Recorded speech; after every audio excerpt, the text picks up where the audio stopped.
ஒரே மனுஷனாலே பாவமும் பாவத்தினாலே மரணமும் உலகத்துல பிரவேசிதான், என்ட்ரி ஆச்சு. அது உலகத்துல பாவம் எப்படி வந்தா ஒரே மனுஷனாலே. எல்லாம் கூட சேர்ந்து சொல்லுங்க. சோ பாவம் என்னன்னா, என்ன பாவம் பண்ணா? விபச்சாரம் பண்ணானா, வேசித்தனம் பண்ணானா, சுருட்டு பிடிச்சானா, கஞ்சா பிடிச்சானா, அவன் என்ன பாவம் பண்ணா? அந்த ஒரே மனுஷனாலே வந்த பாவம் என்ன? தேவன் எதற்காக அவனை சிருஷ்டித்தாரோ, எதை செய்ய வேண்டுமோ அந்த லக்கை விட்டு, அந்த கோலை விட்டு, அந்த டார்கெட்டை விட்டு வேறொரு காரியத்தை செய்தான். இப்ப ரட்சிக்கப்பட்டவர்கள் கவனிங்க, கர்த்தர் சொல்றாரு, இந்த உலகத்தை உன்னை எதுக்கு வச்சிருக்கனா? லக்கை நோக்கி உன் ஓட்டத்தை ஓடணும்.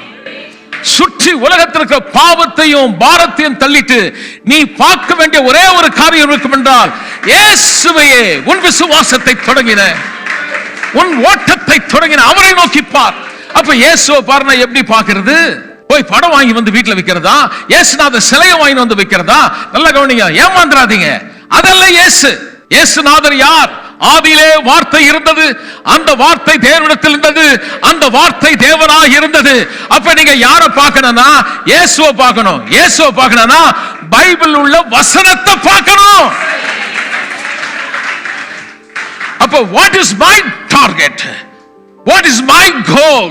நான் எதை பார்க்கணும்? நான் பார்க்க வேண்டியதெல்லாம் ஒண்ணே ஒண்ணுதான், அவர் வசனத்தையே என் கண் முன்பாக நான் நிறுத்துகிறேன். ஒரு வாலிபம் பாவம் செய்யாம இருக்கணும்னா வசனத்தை உள்ளவை என்றார். அப்ப இந்த வார்த்தை மிக அவசியமானது. பக்கத்துல சொல்லுங்க.